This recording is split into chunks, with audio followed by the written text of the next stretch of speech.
more here so you can work with him again. Because, yeah, at first, like, he has an association with you to just get really excited and kind of rebellious again. And we see that a lot because, again, he just wants to kind of go back to his old habits there as soon as you take that leash. So it's just important that you know how to set those boundaries with him and enforce those commands without getting frustrated or without getting him frustrated either, right?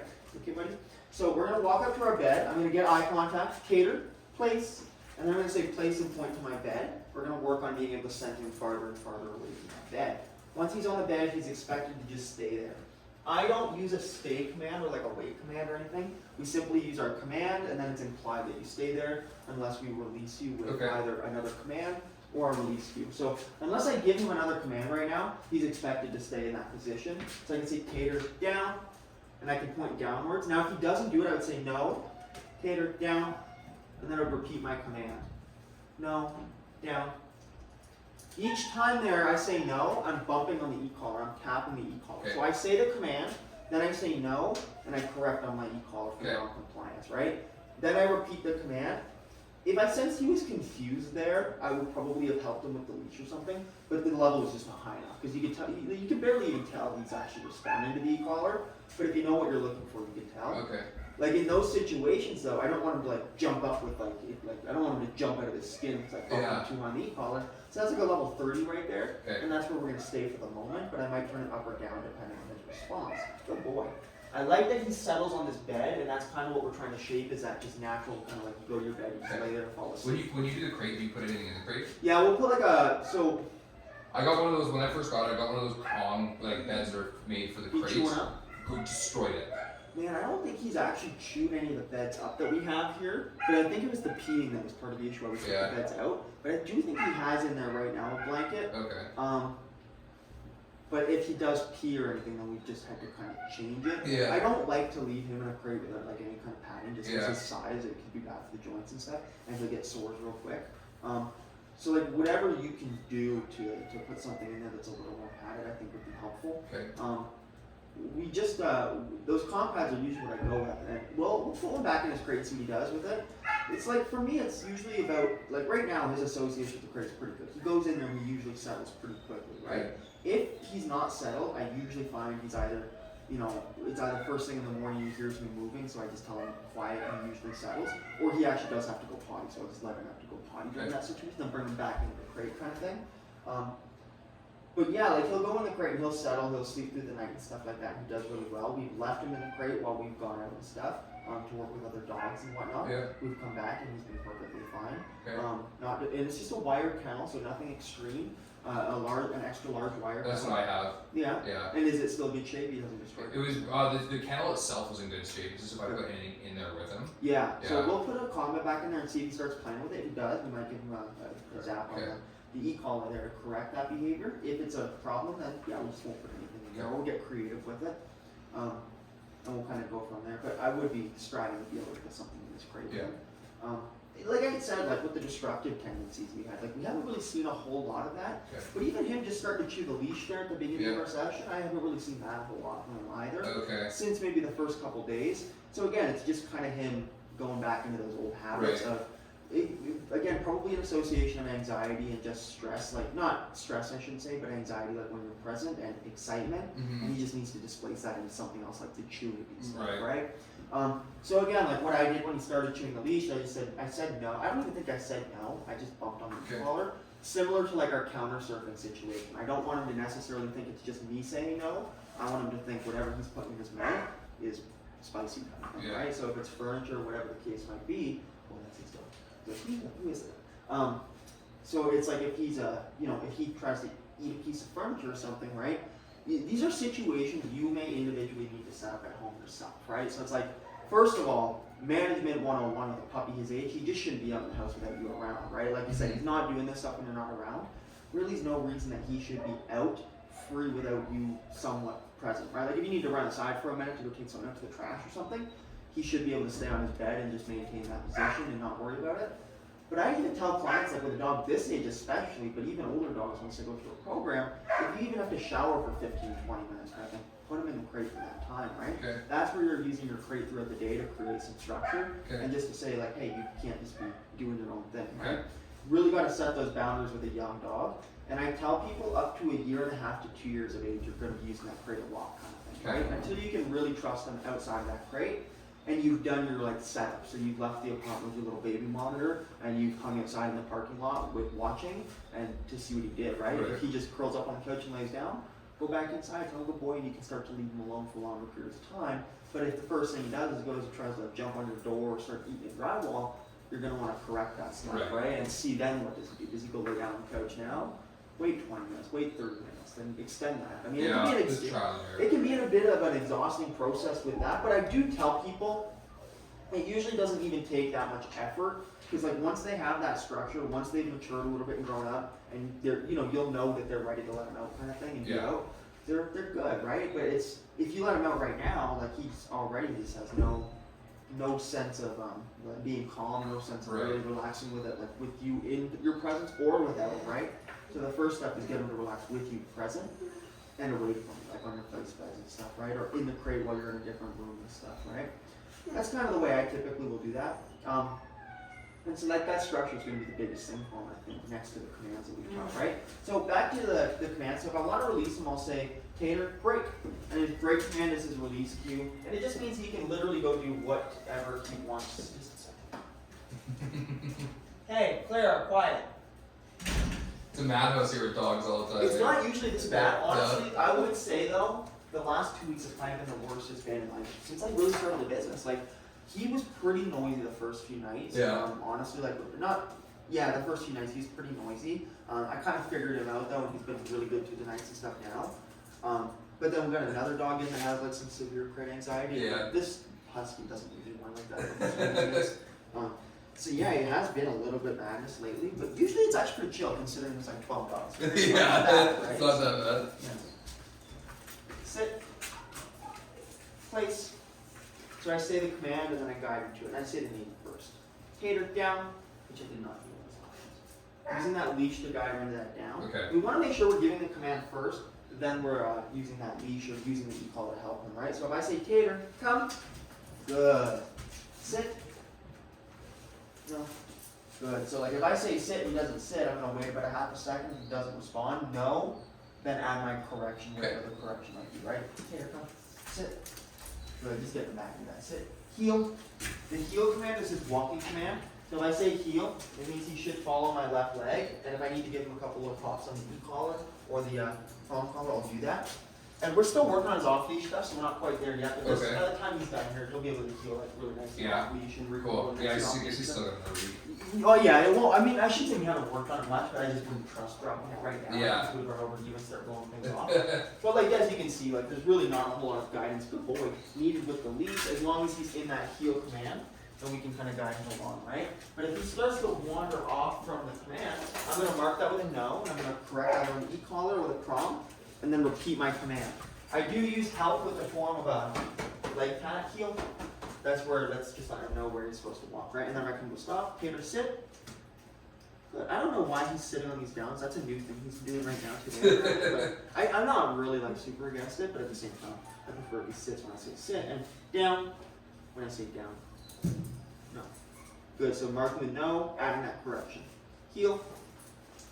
Good. I'm doing that down here on concrete. He struggles with it. It's probably a little uncomfortable for him, but Tater, sit. Just using that leash to keep him up. Right? Yeah, just to make sure he doesn't know or doesn't go down. Tater, down. Good boy. Once he does it, we say good boy. I say good is my reward marker, so it means I'm either going to pet him or I'm going to give him some food. The other reward marker we have, is that break one, right? But I think the break one is almost more rewarding for some dogs because it's like, it means you're free to go, right? So it's like, if I say Tater, break. Yeah, good boy. You can usually get them kind of excited with it, right? And then if you maybe just did like a long down or something, using that break command, getting him excited, you can play a toy or something, can just help really keep him motivated to do it, so he's not stressed doing these commands and stuff. He's actually responding very, very well with this stuff right now, so this is great. So we're going to bring him over here, and we're going to pass the leash to you. Sit. I'm going to handle the remote collar. You're just going to learn to handle the leash to start with, okay? So just tell him no if he jumps on you, and pop the leash upward. I will bump him on the e-collar, so if he like acts a little surprised, that's what it was, okay? So keep the leash nice and loose, a little bit of slack, but not too much. Say no if he starts to bite it. No. No. Good. Cool. That's how I'm sit again. Just bring him back towards you. Tater. Guide him over there. Tater. Sit. Good. Nice and Good calm. boy. Nice and relaxed. Looks good. Good Then boy. tell him down. Tater down. Nice. So I like that we got that on video. Cause like I just bumped him like a level 55. All the nonsense stopped immediately, Yeah. right? And that's kind of what a lot of these dogs just need. Is like a simple reminder, like, okay, you can also do this, right? Just one second. Hey, quiet. Just a simple reminder, like that's just not allowed, even with you present, right? And that's the nice thing about the remote collar is I can correct on your behalf, Yeah. and then pretty quickly you can just take this in your hand and operate, right? So go ahead and get him up and just give him a heel command. What you're gonna do is you're gonna put him on your left side and start walking. Okay. You're gonna say heel and just start walking, and he should find your heel command, okay? Tater. Heel. And you just start moving. He should find your command. Yeah, there you go. You just guide him to that left side. Perfect. Nice. And you can say good boy, give him like a Good couple little boy. pets if you want. Don't get him too worked up, but he's usually not. So that's perfect. Turn into him and away from him. Yeah, good boy. Sounds good. Good boy. Come to a stop. Ask him to sit. He Sit. should automatically sit, which he did there, was Yeah. beautiful. He should do it a little more so I think you kind of turned to, so that's okay. Tell him that the DOWN down command. Just use a hand signal. So down. Tater down. Not Good to boy. take a step back. Make sure he's not like down and on top of you. He's so big sometimes. I know, that's He forgets it. sometimes, but that's awesome. Good. Now just do a circle around him, kind of thing. If he gets up, you're gonna mark that with an NO, okay? And then we're gonna give it a little correction. Good boy. You can tell him good. Go back into a Good boy. there. Give him some affection if you want. Yeah. Good boy. And then just tell him down if he gets up, right? Make sure when you go in and pet, make sure like he tries to get up, just immediately switch into no mode, right? Yeah. Like it's like good boy, no correction, good boy again, right? Okay. Give me 1 second, I can get something.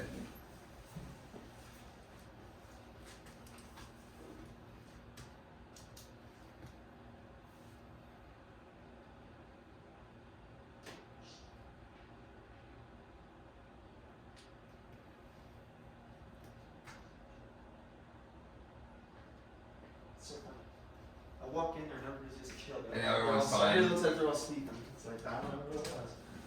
Sweet. Cool. No, again, you can tell him break and just get kind of excited with a pat on the arm. Tater. Break. And then just get kind of excited. Yeah, with that break command, you gotta kind of like add a little like break back okay, away, and add a add little something to it. excitement with it. Yeah, just to let him know he can get out of the command. It just switches him out. Like break should be like it's almost like you're switching out of work mode into free play. mode. Yeah, Play free. it easy. Yeah. Play mode and be free mode. I really we'll get into it more in our next session, but we have a Okay. separate command for play mode, and that's our ready command. So like what I would do with a ready command, if you want to see it, is I would have a toy, and I would say you can drop your leash there. And I would say, okay, ready, and then that's the command for play. Okay. Ready. So if I wanted to get excited and actually play, I would say, okay, ready, okay, and then I say okay as my release to the toy. He's not gonna play right now. No. He's sometimes iffy when he wants to play. He's pretty good with it, I find, but I think right now, good boy. I think right now with the leash dragging and with you here, he's okay. He's like, doesn't really want to leave our side head. Good boy. Yeah. Sometimes you just gotta get him into the game too, right? Like, especially, find ways to set up to play. Good boy. Yeah, good boy.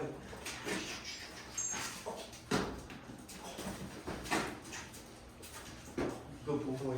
Yeah, we'll work on his play a little bit more, get him more addicted to that. But that's good boy. But that's what I mean, right? And then when I'm all done with play, I just say, Tater, all done. And then that means we're switching out of play mode, right? So, no. No. So I want to make sure I say all done, he doesn't continue to try. Like, Yeah. say he pawed at me there. That's gonna get like no. That's gonna get a bit of a correction. I want him to know that that's not really allowed. Like, great, all done. I want him to know that all done. He's just done playing with that toy. Okay?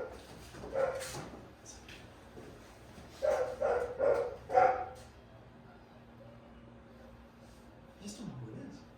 Yeah. Like, camera. Spy on. Tater, break. Break. Yeah, good boy. Good boy. Nice work. So if you want to grab this leash again, I'll give you a couple other commands here. Give him a couple opportunities to maybe break those commands. So walk him around the room, tell him heal again. Tater, heel.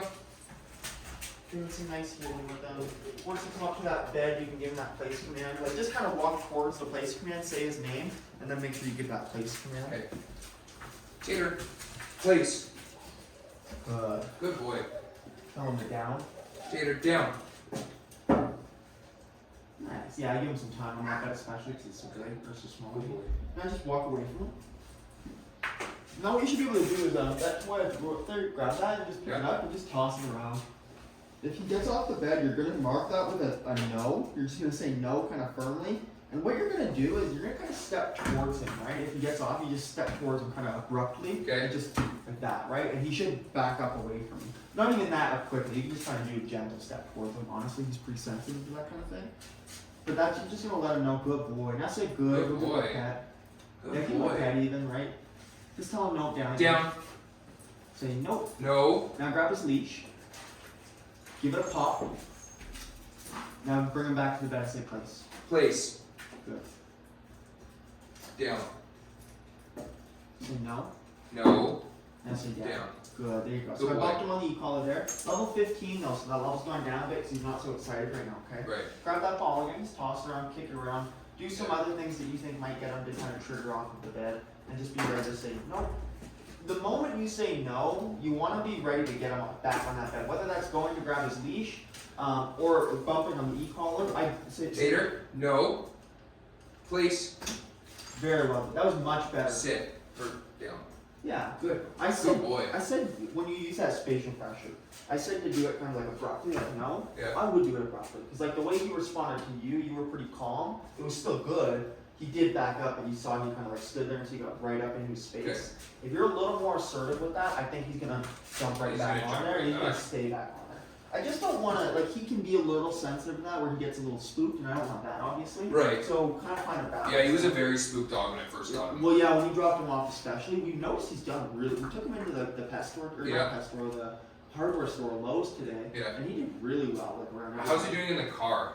He was good. Yeah, he's great. We put him in a crate. Do you have room for a crate in your car? Even if you don't, I have that's fine. I have the SUV, but No, no. that's fine. We'll The work problem I've with been having is like if I take him out like Yeah. over 30 minutes, he throws up, Okay. and he'll like just drool like crazy. Over at the 30 throat. minutes. I remember. It's about around 30 minutes most of the time. I totally forgot about that actually. Yeah. Because when your sister brought, it was just sister. Yeah, Yeah, he was like. it was pretty, throw up all in the back. Yeah, it was pretty disgusting. I Yeah. forgot about that actually. Yeah. So we will get him out for some longer car drives because we haven't been to that long of a drive yet. Our approach to that would be keeping him in a down, keeping him focused on his obedience. Yeah. In the crate in the car, he's been good though. In the So, crate in the car. in the crate in the car, he's been really good. Okay. It hasn't been that long of drives, maybe 15 minutes max. Yeah, so okay. far. But like literally no issues at all. Like, not even making He's a usually noise. pretty good. Like he just lays down in the back, but then Yeah. the Yeah, drool starts. Yeah, I do. And I haven't noticed even any of that in the no, crate, so okay. we'll transfer it over to the. I only That's- my SUV is small, so I don't have a. That's okay, and Yeah. I'm not telling you to get a crate or anything like that. So, I just think like we'll kind of see what works best for him, obviously. Because that can be a tough one, and I did tell like I tell people that can be an age-related thing too. A lot of times, Yeah. like once they get through that with age. Well, I think Great Danes are usually apparently it's pretty common to be car nervous.